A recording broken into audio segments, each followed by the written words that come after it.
I invite you to join with me in your Bibles for the reading of the scripture this morning. I'll be reading from Isaiah chapter 35. The desert and the parched land will be glad.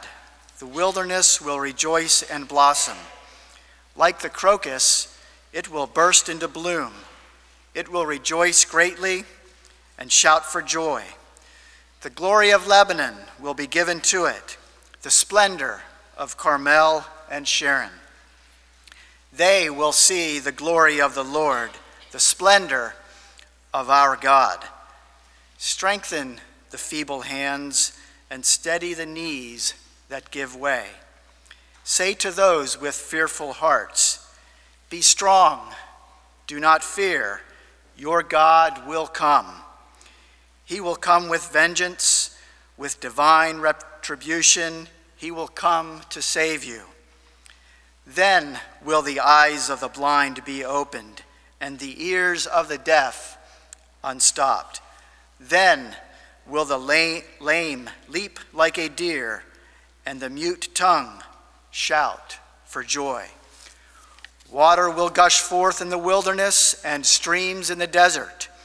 The burning sand will become a pool, the thirsty ground bubbling springs.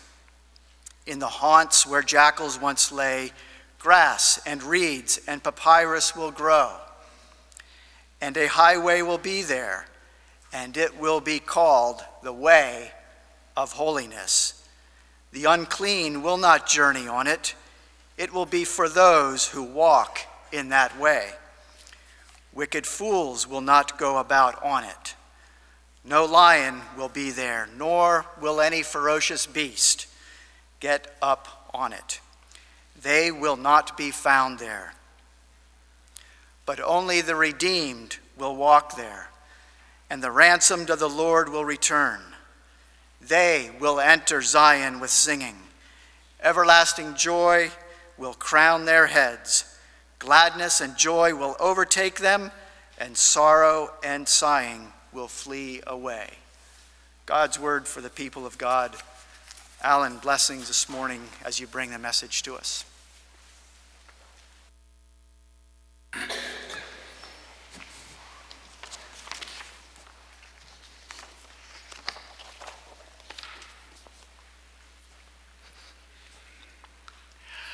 Good morning, saints.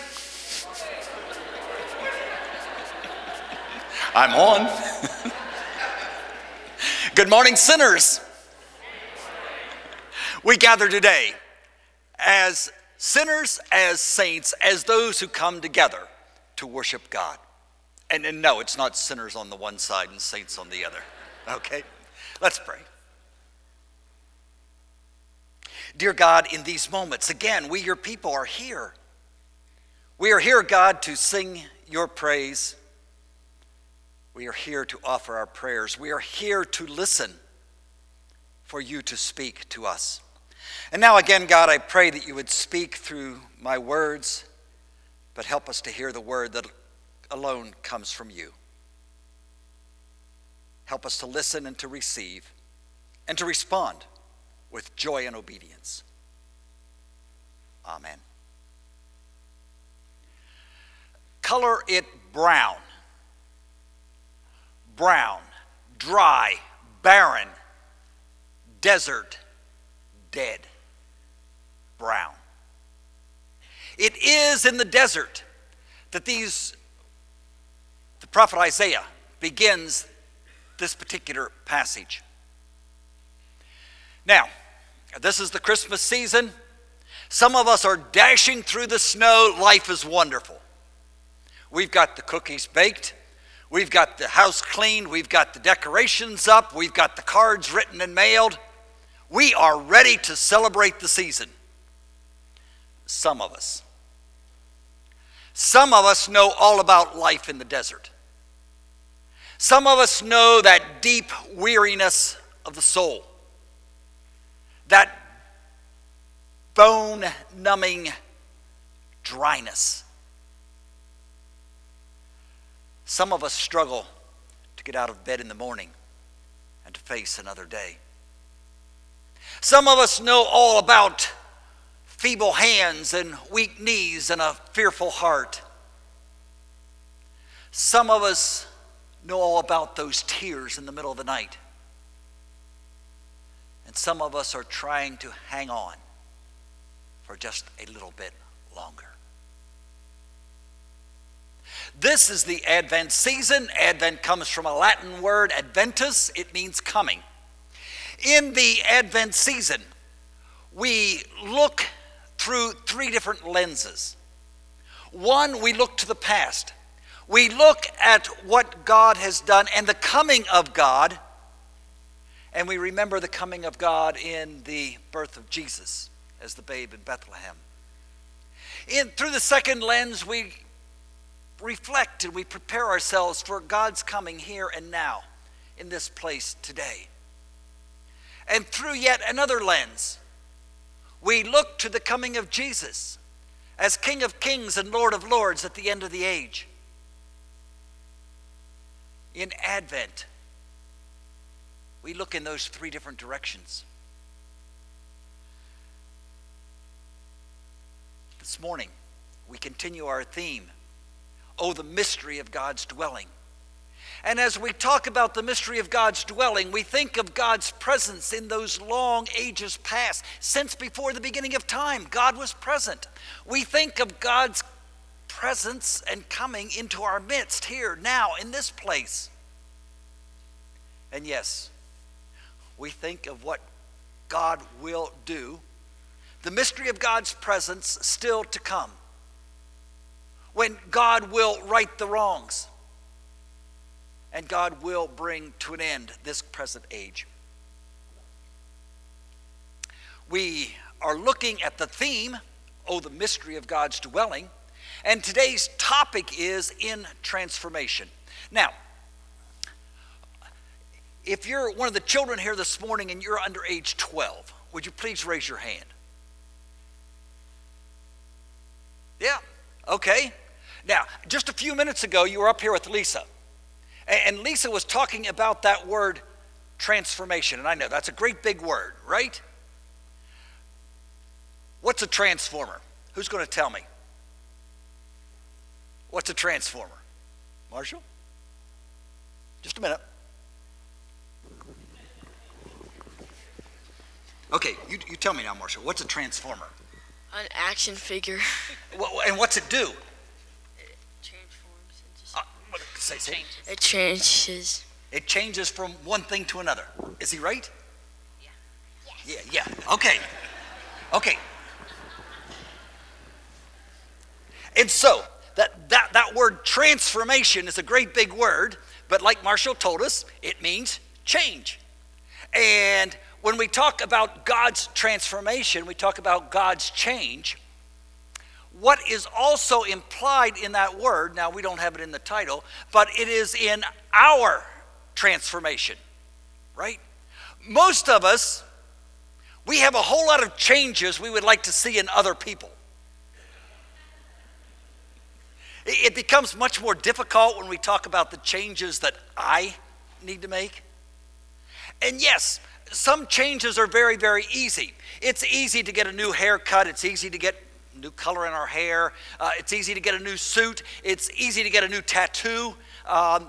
Those are all the external change, the stuff down on the inside. And yes, some of us do need new attitudes. Some of us need, as we struggle with the temptations that we've been struggling with for years, we need some changes in our lives and in our hearts. We need changes in ourselves before we can talk about changing the world. The mystery of God's dwelling in transformation. Now, the prophet Isaiah, in Isaiah chapter 35, that passage that Mike read for us this morning, talks about the changes that God is going to bring, the transformation that God is going to bring. We're going to be looking at that passage more closely in just a few minutes. There's a couple things I want to say about that before we look at the passage. The first observation is, this is poetry. Now, some of us really enjoy poetry. Most of us don't. For most of us, our knowledge of poetry is kind of at the level of roses are red, violets are blue, sugar is sweet, and so are you kind of thing.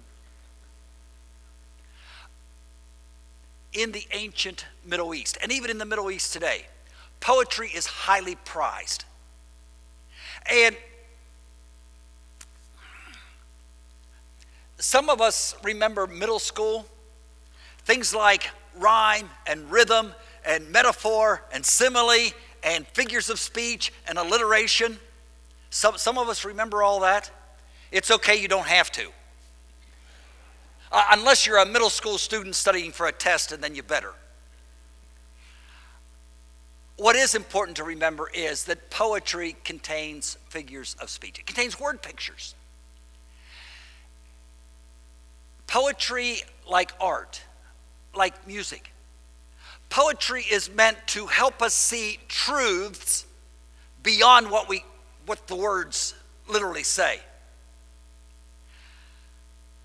And yes, it's also important to remember that as we're looking at the poetry, as we're letting the word pictures speak to us,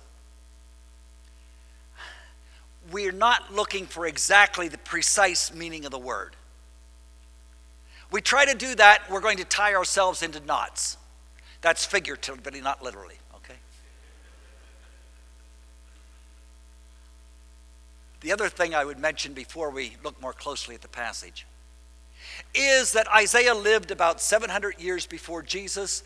We do not know exactly the circumstances that prompted him to write these words. What we do know is that Isaiah lived in a world filled with greed, with violence, with hate.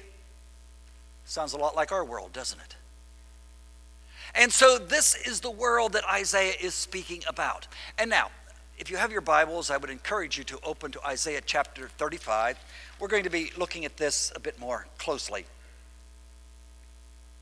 Isaiah begins, "Oh, the desert and the parched land." Isaiah begins in the desert. He begins with that figure of speech that the children of Israel knew very well.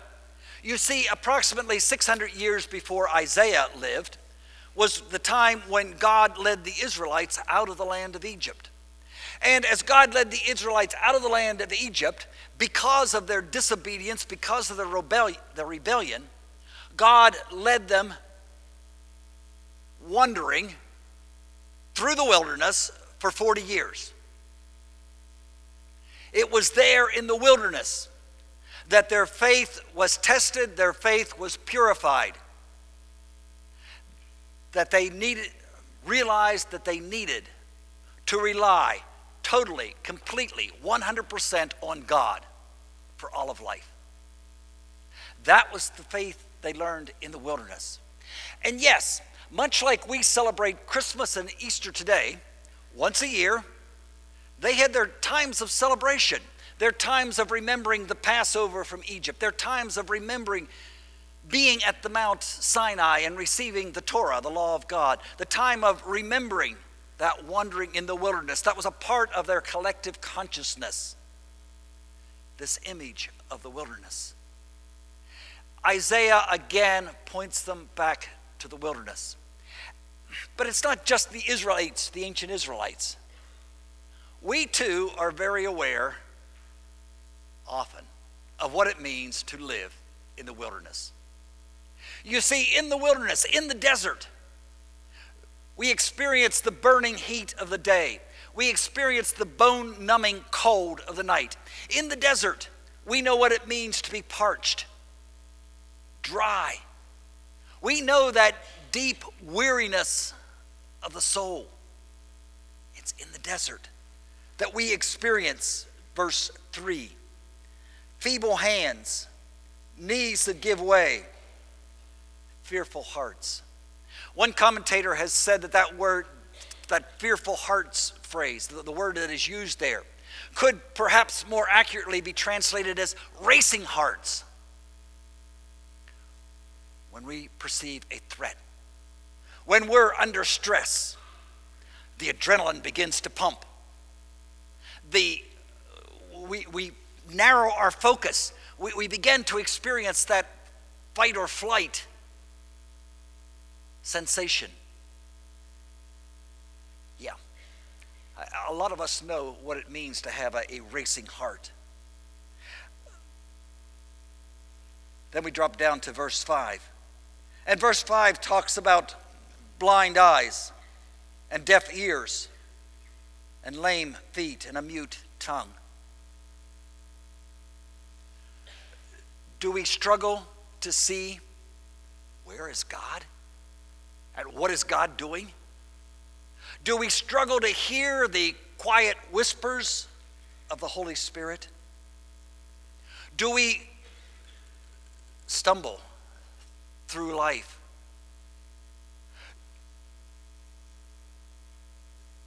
Do we have difficulty finding the words to say that are helpful and healing and wholesome? And verse 9. Verse 9 talks about lions and ferocious beasts. Do we know the temptations that come our way that seem to strike without warning? Do we know the fears and the doubts that suddenly ambush us? That's life in the desert. For the people of Isaiah's day and for us. That's the reality that we often live with. The good news is God does not leave us in the desert. And so we come back to verse 1 again. The desert and the parched land will be glad. The wilderness will rejoice and blossom. I would like to highlight that word will. Down through this chapter, as I count, there's something like 27 times that word will is used. And that word will points us to the future. It's not here yet. It's what is going to be. What will happen. It is what God is going to do. And God is going to change the desert. Verses 1 and 2. The desert and the parched land will be glad. The wilderness will rejoice and blossom. Like the crocus, it will burst into bloom. It will rejoice greatly and shout for joy. The glory of Lebanon will be given to it, the splendor of Carmel and Sharon. They will see the glory of the Lord, the splendor of our God. And then down to middle of verse 6. Water will gush forth in the wilderness, streams in the desert. The burning sand will become a pool. The thirsty ground, bubbling springs in the haunts where jackals once lay. Grass and reeds and papyrus will grow. God is going to change the circumstances around us. God is going to change the desert. And God is going to change us. Verse 5, the eyes of the blind will be opened. The ears of the deaf unstopped. The lame will leap like a deer. The mute tongue shout for joy. God's going to change the desert. God's going to change us. God has a role for us to play in this transformation. Verse 3. Strengthen the feeble hands, steady the knees that give way. Say to those with fearful hearts, or in other words, encourage those around. Be strong. Do not fear. Your God will come. Now, I'd like you to drop down to verse 8 for a moment. And a highway will be there. It will be called the way of holiness. Some of us really struggle with that whole idea of holy and holiness. The words that we sometimes associate with that are things like perfect, sanctification. Now that's a big word. And well, how do you get a handle on that? As I was working on the message for the morning, I did some looking in the concordance, and that word holy is used in the Bible something like 587 times. It's an important word. Most of those times, roughly 450, 430, are used in the Old Testament. In the Old Testament, we find things like, as God is talking about the clean and the unclean animals in Leviticus chapter 10 and verse 10. God writes, you must distinguish between the holy and the common, between the unclean and the clean. Then, as about almost near the end of the next chapter, verse 45 of chapter 11, God says, I am the Lord who brought you out of Egypt to be your God. Therefore be holy, because I am holy. And so as we read the Old Testament, we get this sense that God is holy, the temple is holy, the priests are holy, the altar is holy, the sacrifices offered on the altar is holy.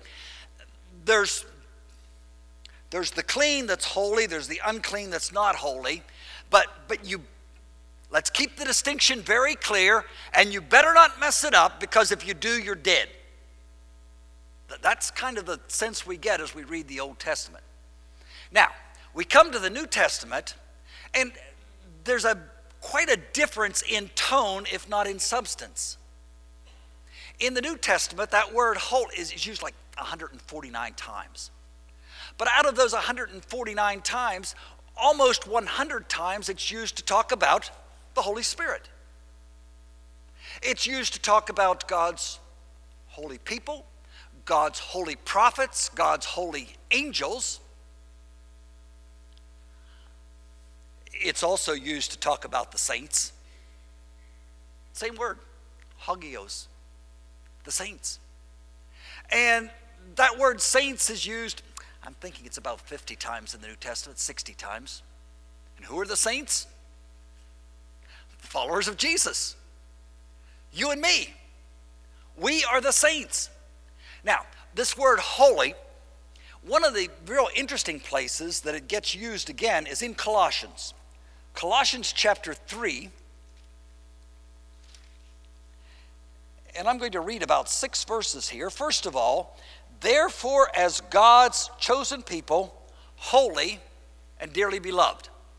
Okay, the saints, we, those who follow Jesus, we are God's holy people, dearly beloved. Listen what follows. Clothe yourself with compassion, kindness, humility, gentleness, and patience. Bear with each other and forgive whatever grievances you may have against one another. Forgive as the Lord forgave you. And over all these virtues put on love, which binds them all together. Let the peace of Christ rule in your hearts, such as members of one body you are called to peace. And be thankful. Let the word of Christ dwell in you richly as you teach and admonish one another with all wisdom, and as you sing psalms and hymns and spiritual songs with gratitude in your heart to God. And whatever you do, whether in word or deed, do it all in the name of the Lord Jesus, giving thanks to God the Father through him. Now, I don't know about you, but at least to me, that kind of gives a different coloring to that word holy. Now, let's go back to Isaiah. A highway will be there. It will be called the way of holiness. The unclean will not journey it. It will be for those who walk in that way. In the New Testament, the early followers of Jesus, they were not called followers at first. At first, they were called the followers of the way. And the way was Jesus. John chapter 14, Jesus said, I am the life. I am the way and the truth and the life. I am the way. Are we walking in the way? Are we walking as followers of Jesus? There is one more spot that I would like to call your attention to yet this morning before I close. That is verse 4, the latter part of verse 4. Say to those with a fearful heart, be strong, do not fear. Your God will come. He will come with vengeance, with divine retribution. He will come to save you. Now, there's a couple words there that we struggle with, or at least a number of us do. Those words, vengeance, retribution. And yeah, isn't this kind of the wrathful, angry God stuff? And do we really need to have that as part of who we are today? I suppose there are some people who are looking forward to the day when God is going to clobber the evil, throw them into hell, and let them experience the torments there forever. That's the way it should be. I don't think that's most of us. Some Bible scholars, in looking at these words, suggest that perhaps a better translation is to talk about God's restorative justice. That in the midst of all of this sin and evil, God is the one who somehow brings everything out right. I know, we have a real hard time wrapping our head around that. Aren't there just some people who are so twisted and burnt that they deserve to burn forever? Perhaps. But consider for a moment, as opposed to sending his legions of angels to destroy the wicked, God chose to enter our world as the helpless babe in the manger. And that somehow, in coming to live with us, to dwell with us, Jesus grew to become a man. He hung and suffered and died on the cross. And as he died, he said, Father, forgive them, for they don't know what they do. Somehow in that act of self-giving love, God was at work redeeming the world. And that somehow, at the end of the age, God will bring all the wrong, all the horror, all the stuff that we totally don't understand. Somehow God's going to bring it out right. Well, and what about us? What about here and now? We have the opportunity anew to walk with Jesus, to trust, to look forward to the day when our God will transform the desert, when we will enter Zion with singing, when we will know everlasting joy, and when sorrow and sighing will flee away.